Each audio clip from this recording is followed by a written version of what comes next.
into another Jeff Walker Books discussion. On the heels of that UAP things, I made a video not too long ago, so have a look and see what you think of that. But on the heels of that, I'm also moving forward with the competitions. I entered the BBNYA, which I guess is the Book Blogger Awards, for any novel, and I submitted it, and it didn't get in. Didn't even make past the semifinal. It didn't even get into the semifinal. So then I tried. I did do the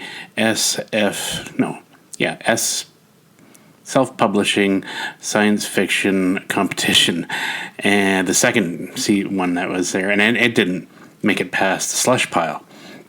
But there's another one coming, the third contest for that one, and I will be submitting my book again for the competition. Hopefully I can get it in there. We're going to talk about that, and so that's where I am competition-wise. There's another competition coming soon, too, for novellas in September, and I'll try to get my short, my little novella of The Long Lost War into that one. It does deserve to be recognized. It is long overdue, and I couldn't put it into any of the other contests because they only want novels.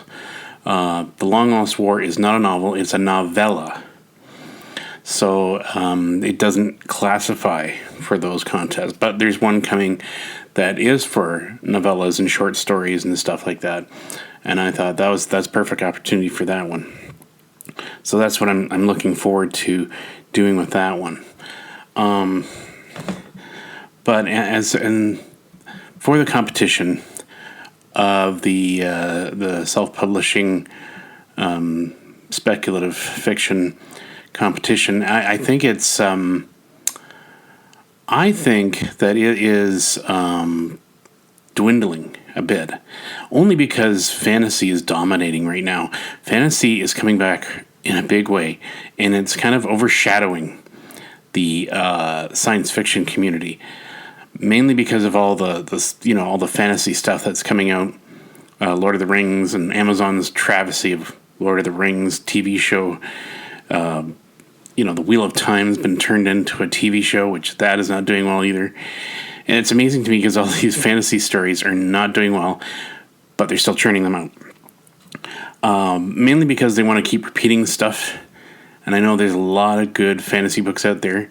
I don't read them. I hear good things about them. And they have their competition going on right now with their self-published fantasy book contest going on right now, and it's dominating, and they do amazing. They get people, all their books get in right away, and there's just no wiggle room. You have to be there, boom, it's in, which surprises me because I said the one that I've done, it's new. The science fiction one is only this is the third year for the science fiction competition, and for fantasy that's their 9th year. 9 years, but they've got it down pat now because they've had time to work it all out. They've had time to get the judges that they need, and there's just been more of a buzz around theirs than ours. And I say ours because I like the science fiction competition, and I think that it should be right up there. And I'm looking forward to it. There's going to be new judges this year. One judge bowed out. He had conflicting interest for doing it two years in a row. And when I saw his little post of why he was leaving, it made me scratch my head. I won't go into much of the details, but suffice it to say that he wasn't a general fan of independently published books, but he didn't mind judging them, which I understand. We're a little maybe the contest was like lacking in a lot of interest for judging, I guess you could say. But still, I mean, that was uncalled for. Some of the things that he said in there. I mean, he made it sound, he tried to make it sound like it was not a big deal. But, to many of us self-published authors, we take offense to some of this stuff. I understand there's going to be like grammatical errors and stuff like that cropping up all the time. But you know what? Traditional books have that too. And to sit there and to say that we don't check anything, it's like, that's bull. I know there are some books out there that don't have any editors or anything like that. And it's like, you know what? They can't afford it because that's what a self-publisher is. They're doing it on their own. They don't have the money. They do the best what they can. But it would be a good idea to check the book before you send it. And that's what I've done. I've tried to check my books before I send them off and make sure that they're good and tight and ready. Sometimes I miss things. That's human. Sometimes the editor misses things. That's human too. If you had like an AI, you probably get all these corrections, but some of them wouldn't even make sense. So I do the best I can, and I do the best work I can. Like I said, my novel got rejected a few times. Whether or not that's the case, or whether or not it was just the genre that nobody's interested in. To be honest with you, you have to enjoy the genre, and if you want to enjoy the book. I know there's some judges on there who say otherwise, that, as long as the book is good, I still think that's wrong. I've seen some books go through that I think are just not up to par, and I don't want to call them out. But I mean, some of these book titles they sent through was just like, what? But then I can't judge, right? If I want to be a judge, I should be a judge. But I'm not going to be a judge because I'm not going to do it. They did their best. They got in. I didn't. Fair enough. I can mock it now, but everybody has their own style. And I get it. More quirkier, the better. There's been the ones that won at the top have had some good merit to it. And they seem more of what I'd expect to be at the top. Last Gifts of the Universe. I haven't read it. Maybe I will. That's the one that won this year. And honestly, I didn't think it would make it. I don't think the author even thought it was going to make it. But she did her best, and she got it in there. So kudos to her. So now we're done with that contest, and now we're on to the third contest, which right now is about to open on August 1st for authors to submit. And I encourage submitting. If you have a science fiction novel, any subgenre, I think they're going to kind of clarify that a little bit more. Maybe add in some extra titles just to increase, or they were talking about it's not going to be 300 this year, that they might bring it down to like a 250 or something, or 200, which is fine. Maybe they can't get that many novels because they had a trouble last year acquiring at least 300. They only got to what was it, 250 or 290 or 288 or something like that. Didn't reach the 300 as they promised. And it's a hard thing to get 300 science fiction books, mainly because I don't think they advertised enough to get the author's interest. And they were just a startup. I mean, that was only the second year. This is the third year. As you get more progressive and you get more notice out there of what's going on, and try to advertise a bit more. I'm trying to help push the whenever the banners come up, I try to push it out so that it's on social media more, so that it gets more attention, more authors can be interested. I'm doing my part to help this competition to succeed. I believe in it. Even though I didn't win, I still believe in it. The first year I entered my book, Your Services Required, it got rejected right away. But I still loved it. I still love the concept of it. They made it much easier last year to put in instead of the year before. So this year, I think they're just trying to tighten it up a little bit more, and we'll see how it progresses. But yeah, I'm definitely entering this year. The Jungle Planet is going in, and I hope it does well. I hope it goes further than my other books did. But I'm looking forward to it. And so, I've done that. And now I'm working on like billions of other stories right now. I've got one on my Ko-Fi account called The Travels of the Infinite Mind. Just a short story. I put the first chapter up as a sample of what they can expect. And if you go to my Ko-Fi account, you'll see it there. And don't be afraid to buy me a coffee. That's the for a donation, kind of like thing. I'm working on some stuff. I've got some other stuff on my Substack, which I have released the first book of the Professor Dark and Miss Shadow. Now, I said I was going to break it up, and I'm still kind of focused that way. So I put it on Substack as there's like a few chapters that are free, and then the rest you have to pay. I was like, sorry, but I need to have some money in order to continue making these books for you. But I mean, I put up some chapters, and you can have a look. My intent is still to split that book into two, because I've got about a halfway point, and I've done about halfway. So maybe after I'm done, I'll publish the book, the first part, and then the second part I'll work on and get that out. I know it's difficult to do books as a whole. Professor Dark and Miss Shadow is a difficult book for me to write as a whole, because it takes up a lot of my time, a lot of detail, a lot of extra stuff I got to put in.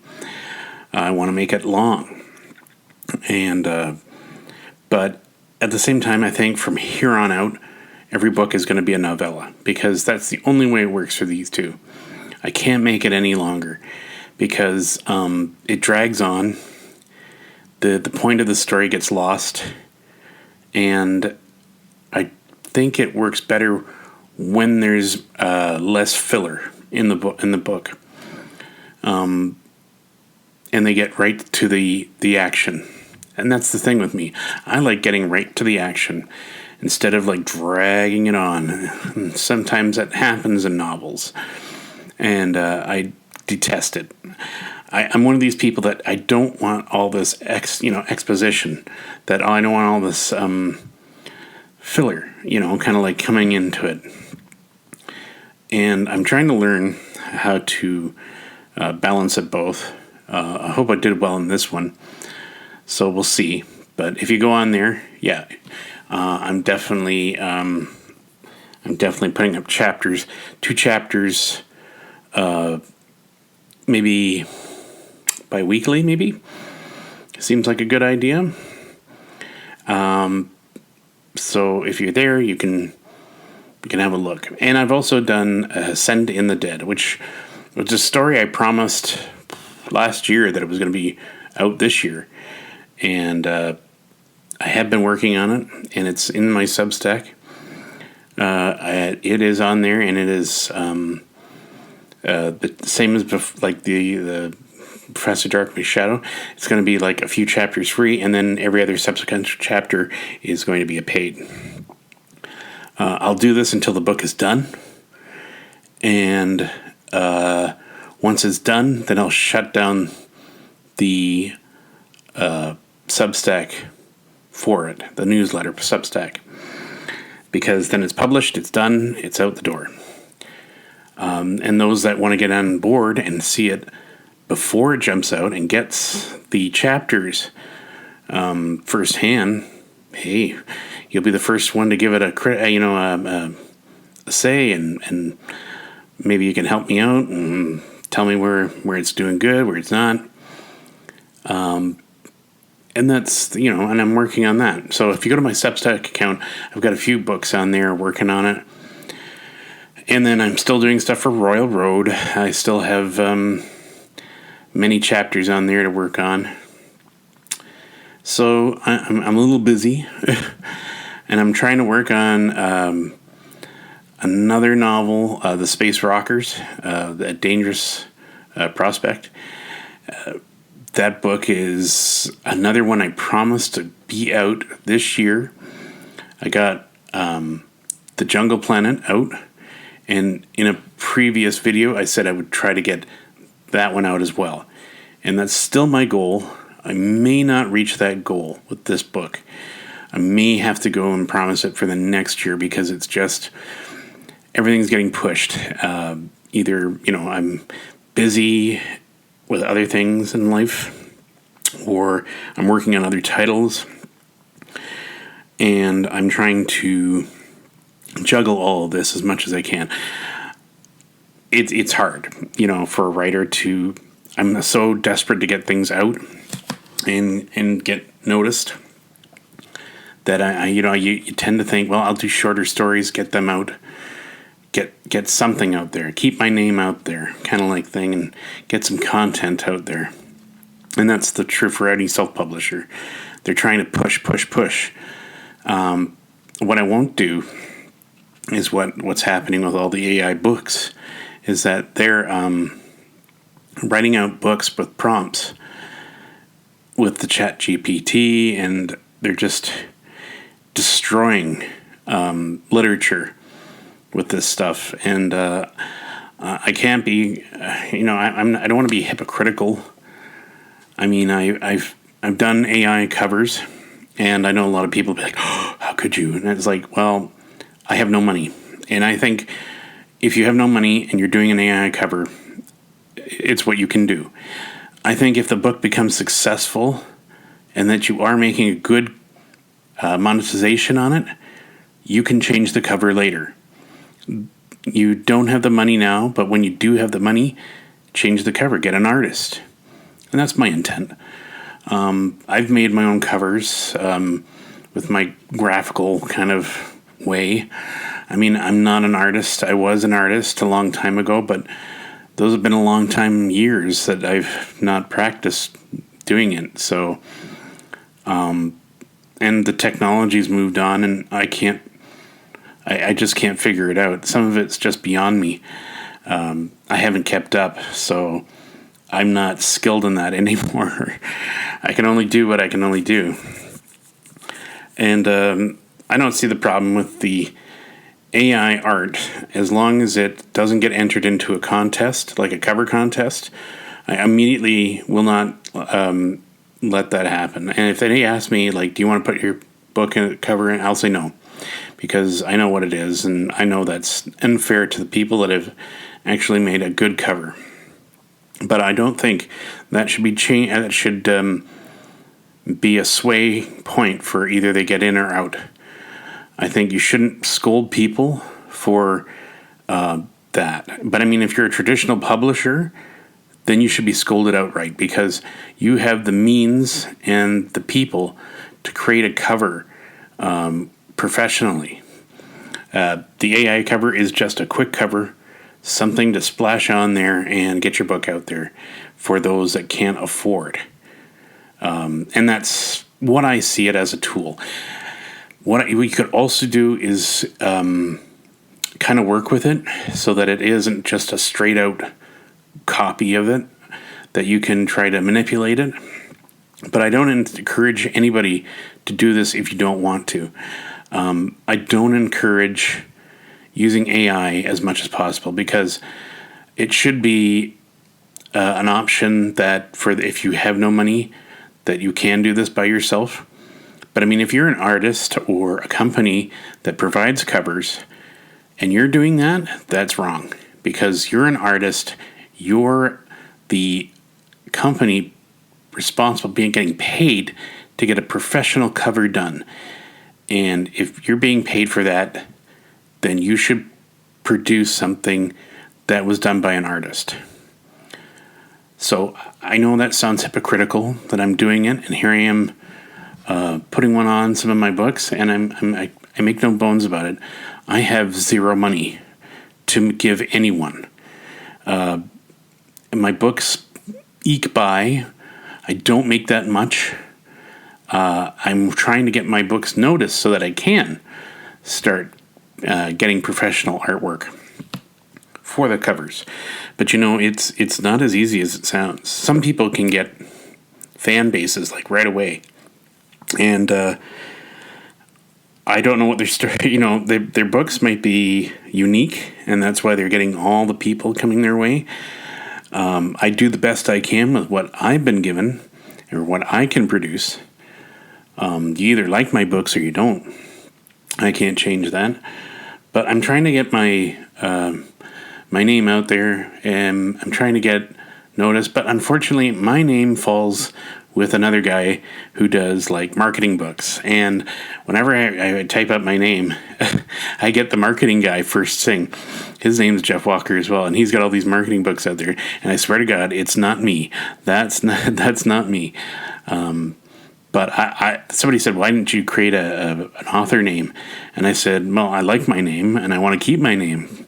They said, well, you got to change it up a bit. And I said, I did originally, but I thought, you know what? Why should I change? I don't want to change my name. It's who I am. But you'll find that my name sometimes goes under Jeff S. Walker. And I guess I could have put that in, but I kind of like that it's not that crowded with my name. So I took the S out. S means Stuart, so it doesn't mean any other thing. But I just, I think that it's not okay. I know the AI is out here. We're going to have to try to find a way to work around it. I know a lot of authors are vehemently against it and decry anyone that uses it. And I like to be a devil's advocate for a second and say that sometimes it can be a good thing, but not a very necessary thing. If you're a writer, use your mind. If you're stuck and you're trying to think of a good phrase or something, then I can see how that would be helpful. But at the same time, you've got to remember that you're getting it off of an AI that grabbed that from another story. So you've got to look at it and retweak it into your own words. That's the only way I can say that it would work. That if you took the story, you went through it, whatever it wrote for you, and then tried to recraft it for yourself, and not just paste and copy, and there it goes. I can see why some want to use it as a tool. And it can be. I mean, the pro writing editor, it has phrases to suggest. It tries to anticipate what you're trying to do with the story, and that's helpful. I mean, you can either take it or you don't, or you can look at it and think, no, my words are better. For the most part, I think that even the editing tools are starting to get a little wiser, but it's not an outright replacement.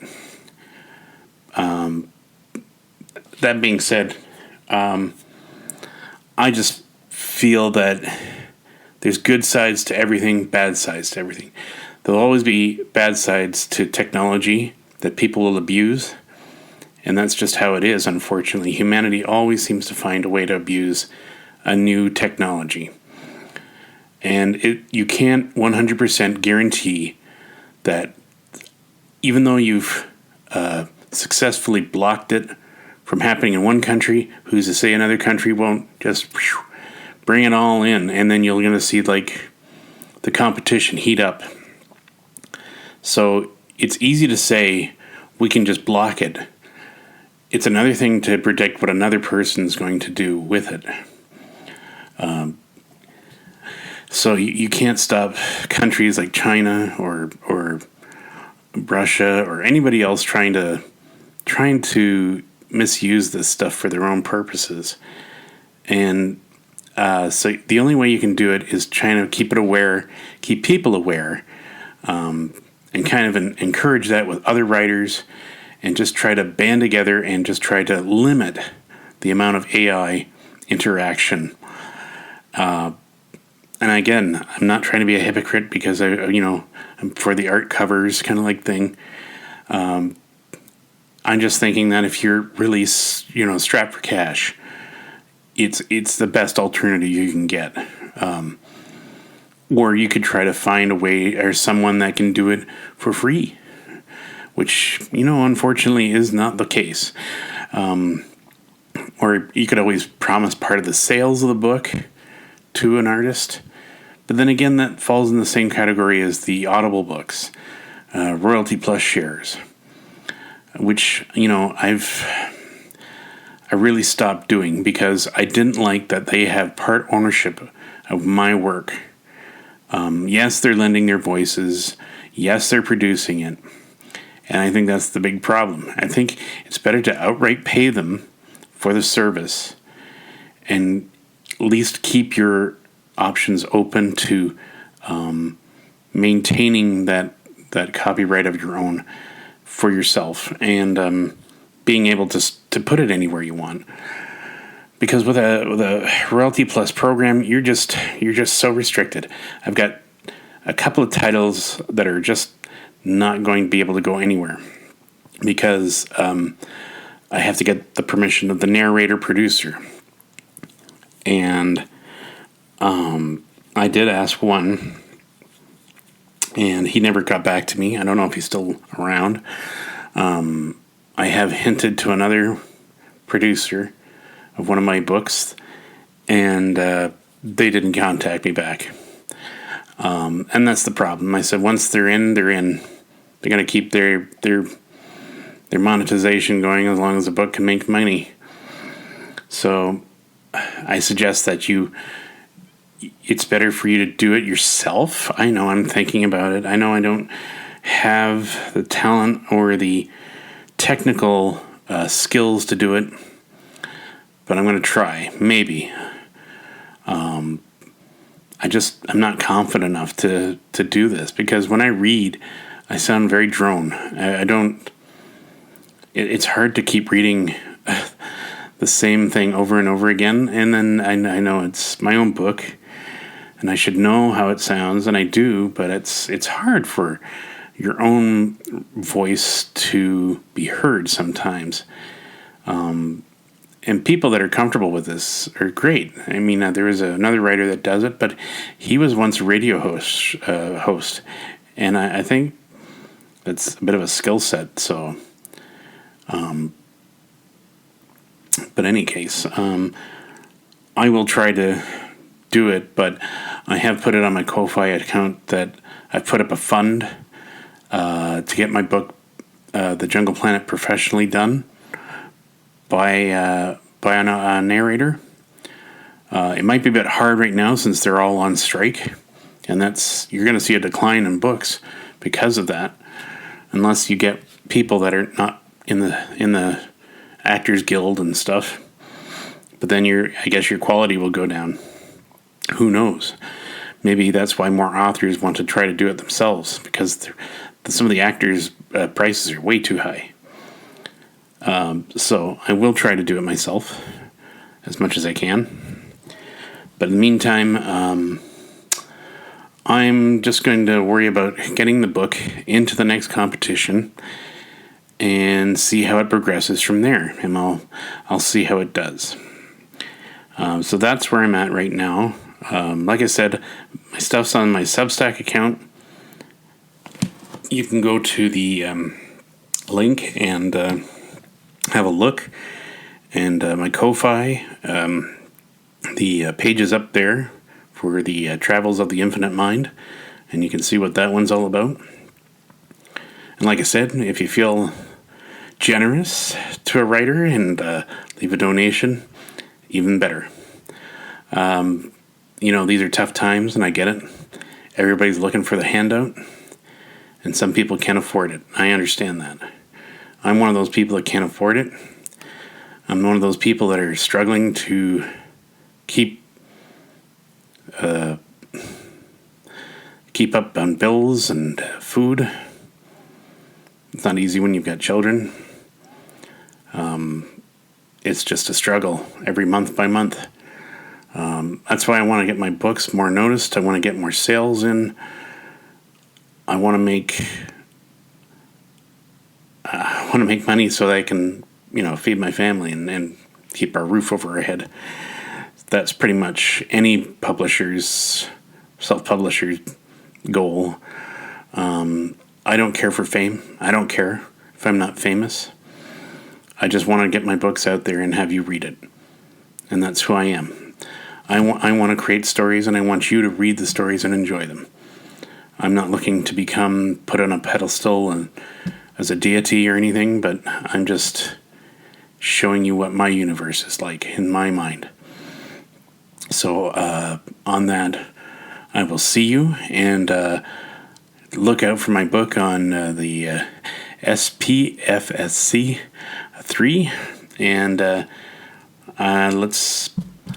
let's get the competition rolling. Thank you very much, and I'll talk to you again later.